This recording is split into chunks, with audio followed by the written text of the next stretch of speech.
Today we're going to be talking about the moment generating functions for discrete distributions, and this is a theme that we're going to come back to throughout this course, but let's give our first example.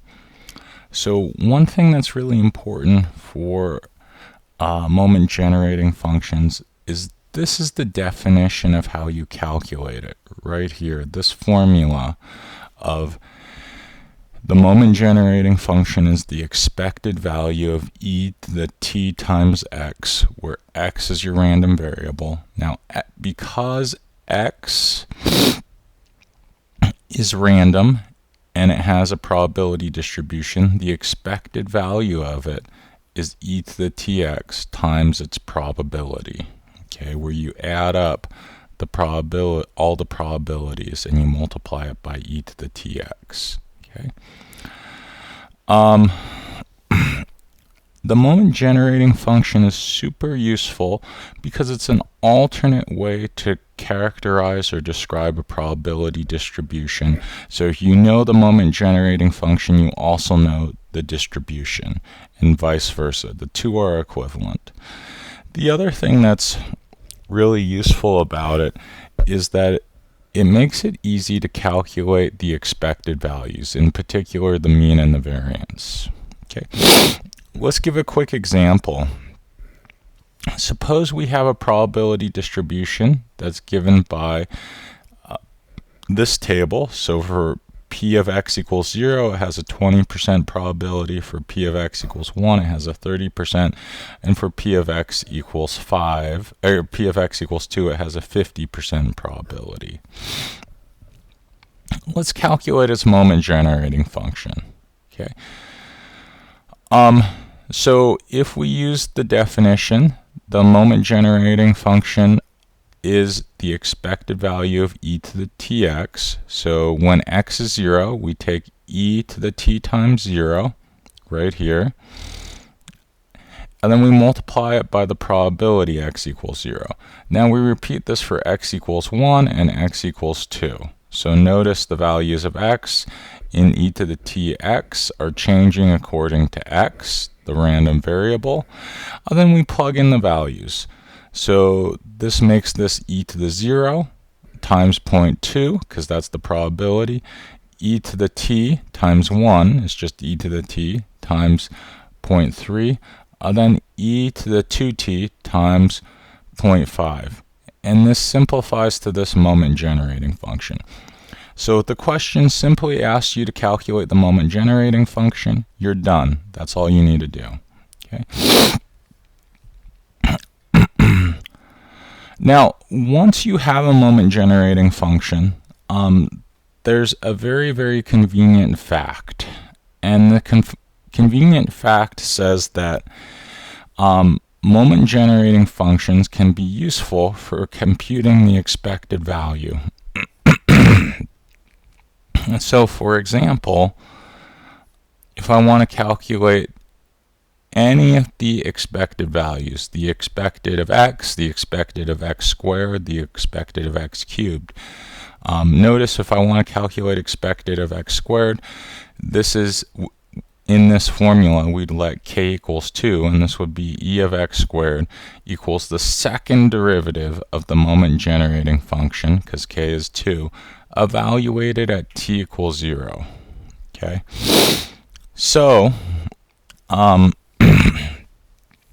let's calculate the expected value of e of x using the moment generating function from our previous example where we calculated the moment generating function above.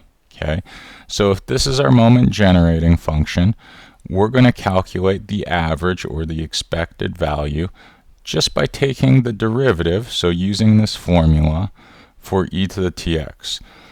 So I take the derivative of the moment generating function, and that's just the derivative of this. So that's the derivative of each of these pieces, because I can differentiate each individual piece using the rules of calculus. The derivative of a constant, 0.2, is 0, so I get this. The derivative of this is going to be the constant times the derivative of e to the t, Now the derivative of e to the t is itself e to the t, so we get that second piece.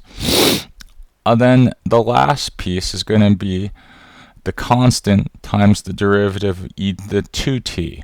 Now e to the 2t, we have to use the chain rule, and we multiply by the derivative of 2t, the inside function, and this gives us this derivative. So that's the first derivative. To calculate the expected value, we need to plug in 0 for t. So we plug in 0 for t. This is going to be 0.3 times e to the 0 plus e to the 2 times 0, which is going to give me 0.3 plus 1, or 1.3. So in this way, I'm able to calculate the average. Okay. I can also do this in Python using SymPy, and by taking the symbolic derivative. Okay. And we can see, I'm not going to emphasize the code here, but we can see that we get this expected value, okay, when we ask the computer. So that is just a nice check that we did it correctly. Okay. So a few important relationships I want to emphasize is that the first derivative of the moment generating function, that gives the mean. The second derivative is related to the variance. It's called the second moment, and it's related to the variance in this way. So the variance is going to be the second derivative evaluated at 0 minus the first derivative evaluated at 0 squared. So said another way is just this formula where we have an alternate way of calculating e of x with k equals 1 and e of x squared with k equals 2 using this general rule or fact. Okay.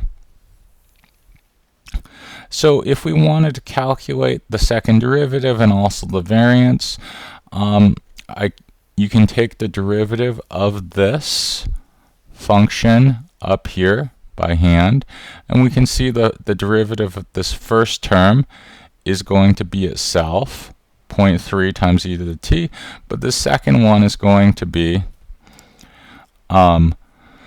2 times e to the 2t using the chain rule.